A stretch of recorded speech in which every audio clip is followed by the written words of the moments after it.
Crossroads. Each Crossroads story is based on the actual experiences of American clergymen, pastor, priest, or rabbi, the men who give inspiration and guidance to people at the crossroads of life. These dramatic stories are presented with the cooperation of our Board of Advisors, Captain Maurice M. Witherspoon, Father George B. Ford, and Dr. William F. Rosenblum. Now for our story.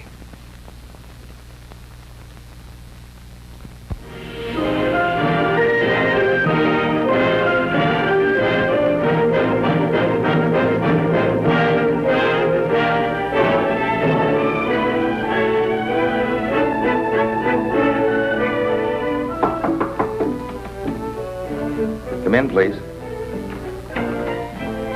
We have an unexpected visitor, Prexy. Connie. Nice to see you again. She said she had to see you. You were the only one who could help her. Sounds ominous, Mrs. Corson. It is, President Cox. I don't know what to do. I've thought of everything. Sit down, Connie. You've done the right thing coming here asking for God's help and not just mine. Tell us about it. What kind of trouble is it? The worst kind. I made it myself. Jerry, that's my husband. We drove in this morning from Arizona. Well, honey, this looks like the last of them. The Willitses are officially moved in. Just take them on into the bedroom, Jerry. I'll unpack them later. You're going to have to hurry. Hey, you know, you're right. If I got to be there at 1200, I better get out of here. Where's my orders? Here they are.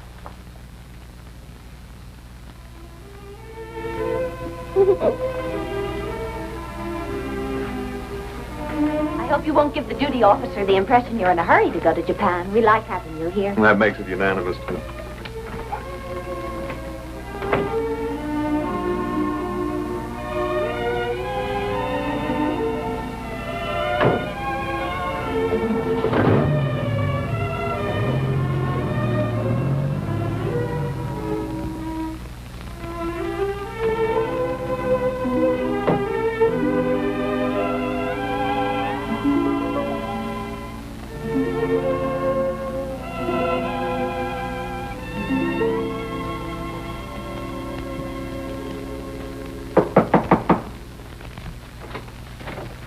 Hello, Connie. It's been a long time. I was hoping you'd say it's been too long. It's too long to start that again. I'm married. I'm happy. All I want you to do is leave me alone. Your husband's going to Japan. Yeah, one of your neighbors in Arizona told me about it. Might even be 6 months before they'll let you join him over there. It might be. You were going to wait 6 months for me once, remember? Then they let me out. No, Connie. You might get lonesome again. I didn't get lonesome, Jim. I got smart. I've had enough. It still goes. I don't want to see you again. That's too bad, because I want to see you. I took a rap for you once.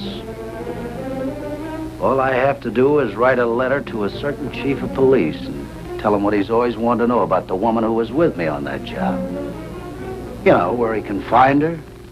I didn't do anything. I did, and you were my accomplice. Sweetie, I've already served my time. Now, things are looking real good for me, so that's when I started thinking about you.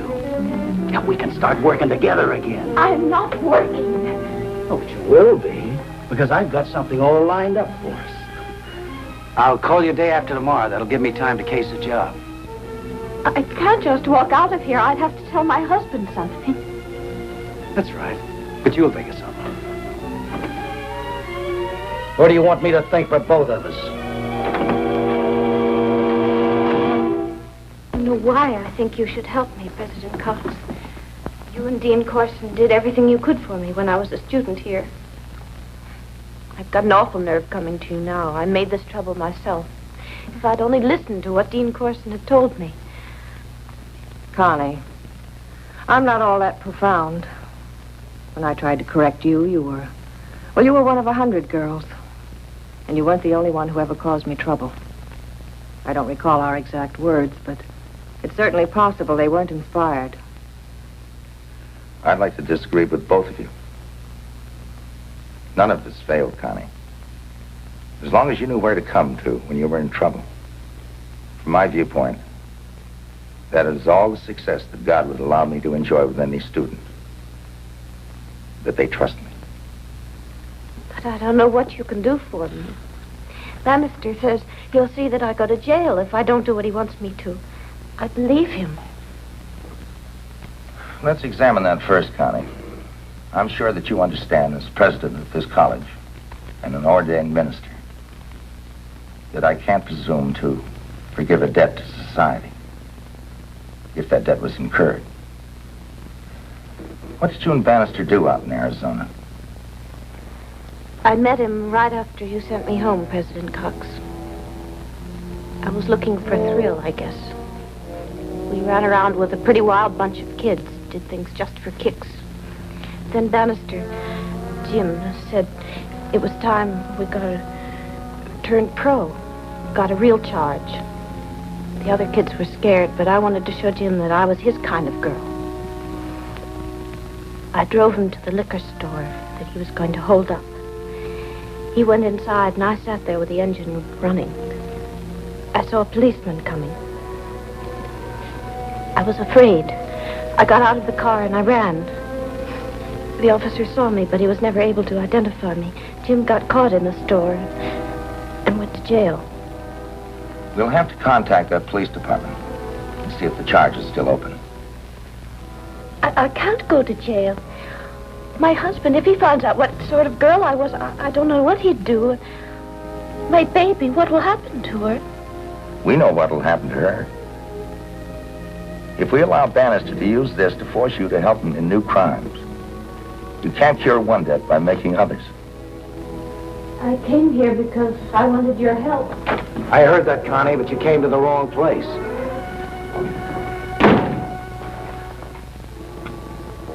What's the matter? Didn't you think I'd follow you? That's enough. You're Jim Bannister, aren't you? That's right. I understand you steal for a living. I have a wallet in my pocket with quite a lot of money. Take it. Go on, take it.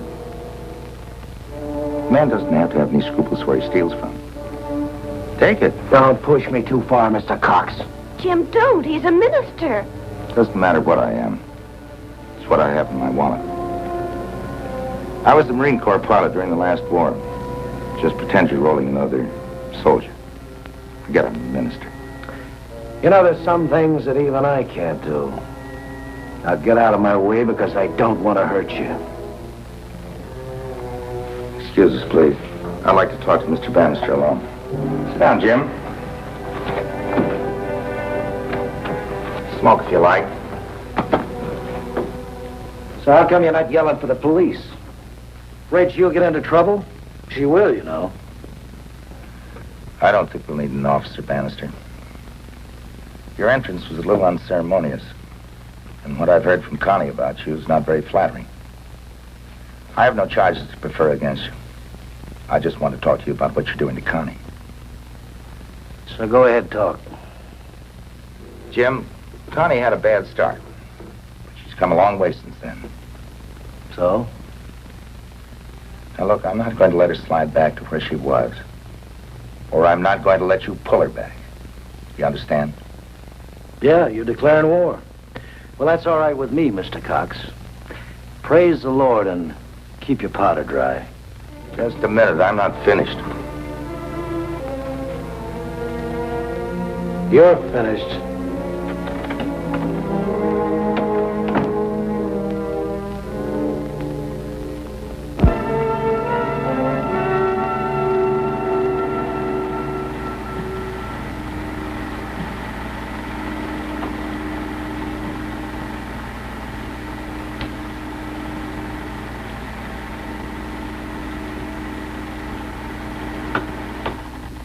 Now, you've just seen some film showing you several men, one of whom may be the man we want. Now, all of you here have seen this man at least once. That's when he robbed you. Can you identify anyone you saw in this film? I don't know. That last man you showed us, I don't know, but there was something about him. He could be the one. Well, I don't think so. He looked something like that, didn't he? Maybe, but wasn't that good looking. What is this, a beauty contest? I say he's the man who held us up. Well, I say he isn't. And I'm your cashier, and I ought to know. All right, thank you very much, ladies and gentlemen. We'll get back to you as soon as we develop anything further on the case.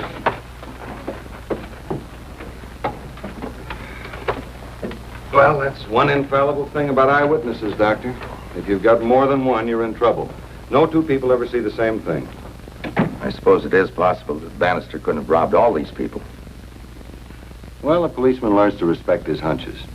Now, when you described Bannister to me, it sort of rang a bell. I'd heard that same physical rundown from every one of those robbery victims, most of them from auction houses.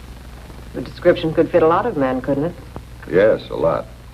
But we've been watching this boy ever since he hit town. I've even had his hotel room shaken down, and I like my hunch. I like it even more now that I know Bannister's interest in the Apex auction house. It may be just a coincidence that the auction house is open tonight, the night that Bannister arranged for his girl to be at the hotel at 9 o'clock to go on a job. But the man that we want has been making a career out of auction houses all over this city. What are we going to do? What are we going to tell Connie? Well, it may be taking a chance, but I'd like her to keep her date with Bannister. Now, naturally, I can't promise anything. That Arizona charge against her will have to be settled by the Arizona authorities. I understand. I can tell you this. If she cooperates with us, and if we pick up Bannister, I think it will do a great deal to convince the authorities that Connie has rehabilitated herself without going to prison. I'll tell her that. All right, Jim. I'll be there.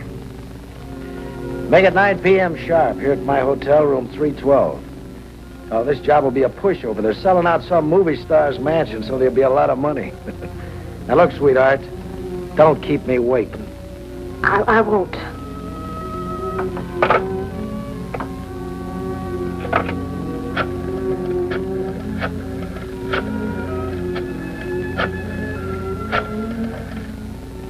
Dr. Cox, it's Connie. I just heard from Bannister. I'm meeting him at his hotel at 9 tonight. The job is set. Tell the police. He said something about a movie star's mansion being sold out, a lot of money. My baby's crying. I'll have to go now.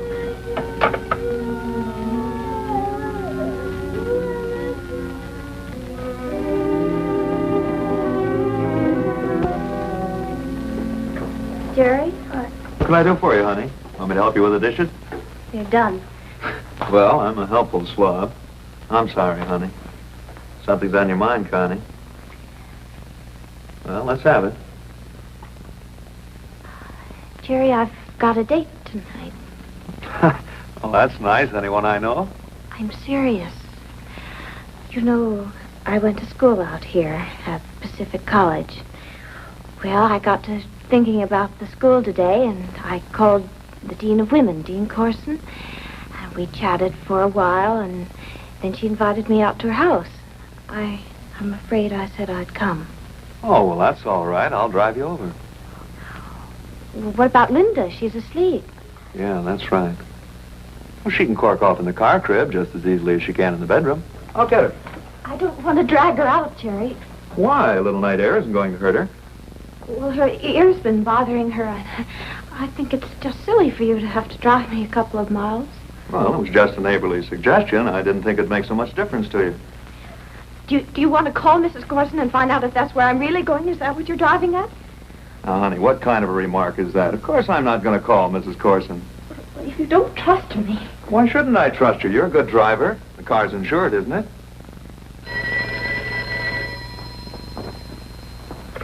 Hello? Yes, this is Captain Willis speaking. Yes, sir. I'll be there in 20 minutes. Hate to foul up your plans, sweetie, but that's the duty officer at the airbase. Jerry, you're not leaving tonight. No, assistant duty officer turned up with a hot appendix, and they want someone to take his place. Transient officers take turns, and it's my turn tonight. Sorry, but I guess you can call it off with Mrs. Corson, though. I think Mrs. Corson will understand. Okay, bye.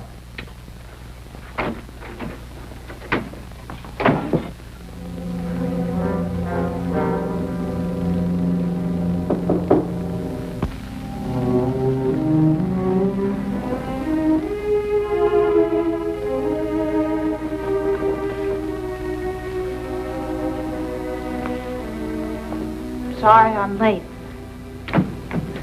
5 minutes isn't going to make any difference tonight. It's a dry run. I just wanted to see if you'd take orders. You mean we're not going out? I went through all that? All what? I'm curious to know what you went through, Connie, and who you talked to. I haven't talked to anyone. Oh? Except Mr. Cox? Except Mr. Cox. Well, I don't like your friends.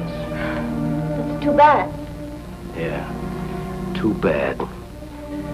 I guess I should cultivate people like that. They got a lot of good connections with the police. Police? Look, Connie, I'm no amateur. I can smell a cop a block away. They've been in here shaking down my room. Every time I turn around, I see a guy in a pork pie hat. Different guys, different hats, but they're all cockeyed and watching me without looking at me. I don't know what you're saying. I'm hot, Connie, and I know how I got hot. And I know who to thank. You and Mr. Cox.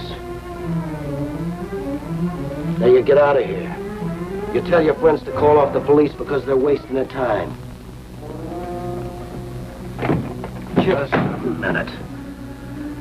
I'll get in touch with you, sweetie. And you can count on that.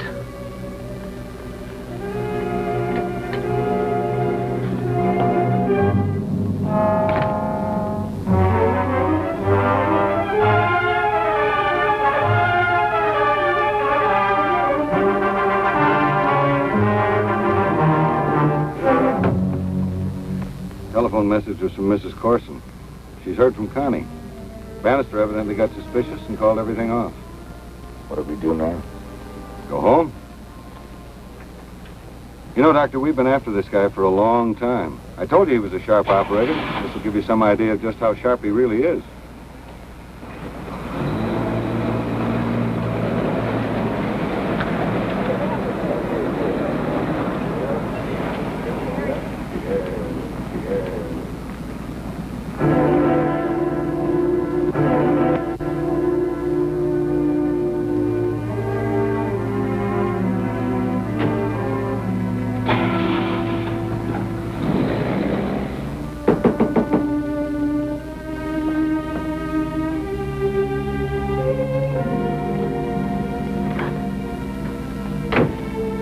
We got work to do.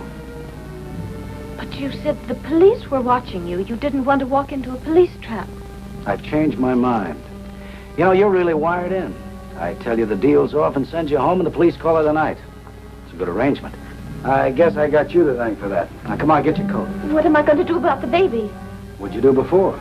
I left her with the motel manager's wife. Well, take her back. Well, they're probably asleep by now. Well, wake them up. No answer. Are you sure she called you from home? The minute she got home, she told me. Strange, you're going out again. Doesn't make sense. Maybe it makes too much sense.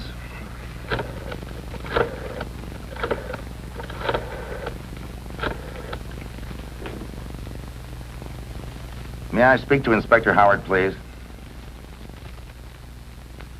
Inspector Howard, this is Dr. Cox. I thought you'd want to know that Mrs. Willis is going out again tonight.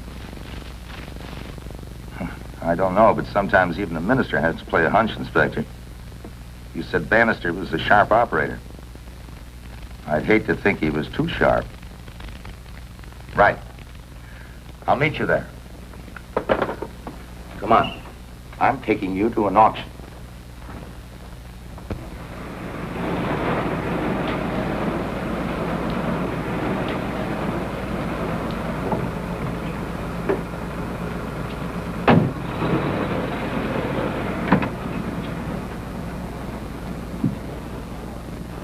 Our switchboard will keep calling that Willis number every 3 minutes. And if Connie does come home, we find out this is a false alarm, we'll know about it right away. How long do you think the auctioneer will stay open?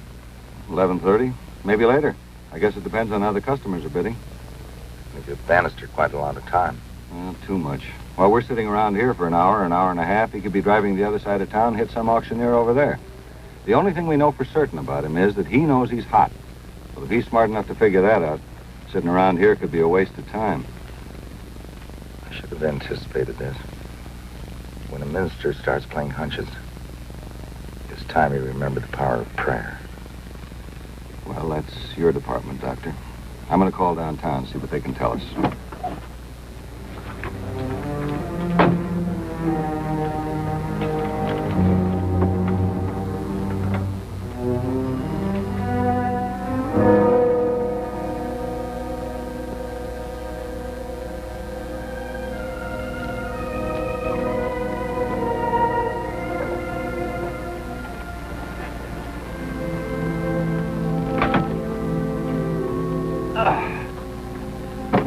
Well, I can tell you this much about your hunch or your prayer, Doctor.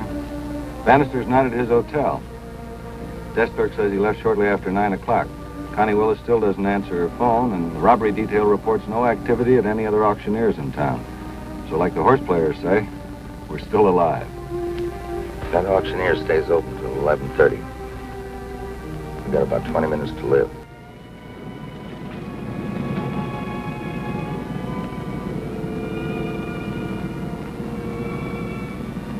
Now remember, don't make a move till you see me come out that door. You be rolling, I'll jump in.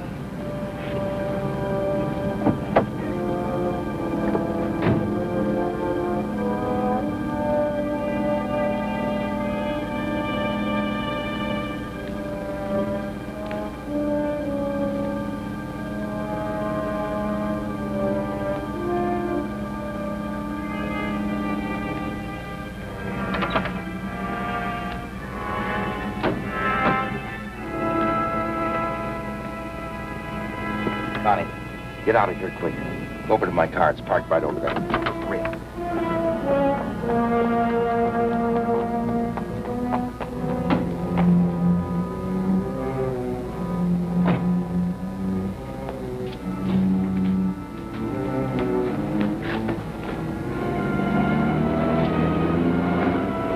Call the cops.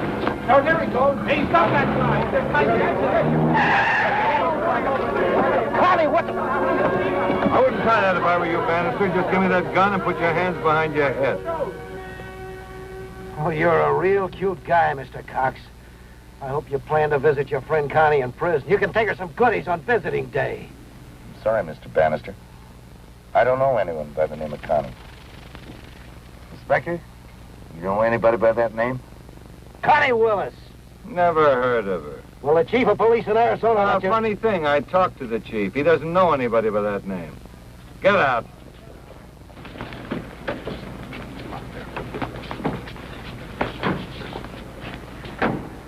I'll leave this to you now, Inspector. I have to drive a lady home. Let's go. Let's go.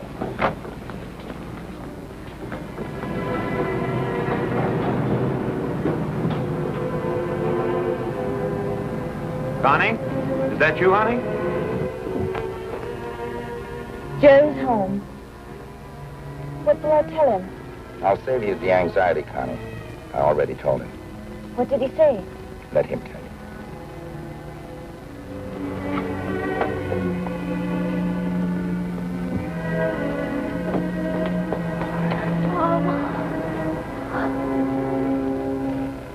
I'd almost given her up, Trexie. Before she came to your office yesterday, when I thought about her at all, it was just to wonder how badly she'd turned out. I'd given her up. God hadn't. Let us pray that the Arizona authorities will overlook and understand her only youthful mistake.